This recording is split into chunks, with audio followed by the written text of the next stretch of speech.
In this video, we're going to swap out all of the servos from version 2 to version 3.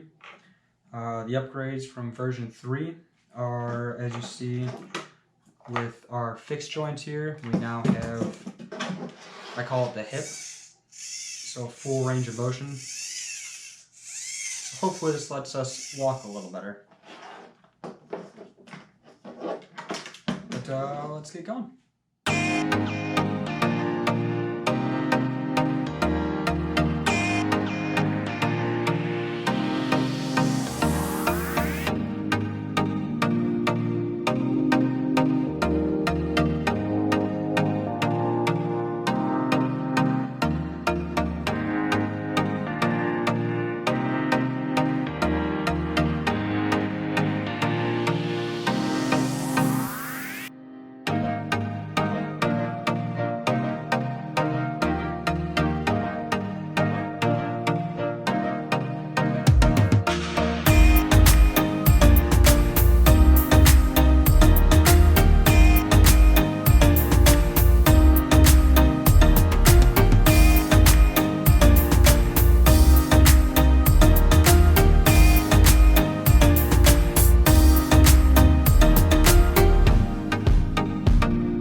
If you're still watching, thank you. I recently reached 325 subscribers, and I appreciate all the likes and comments.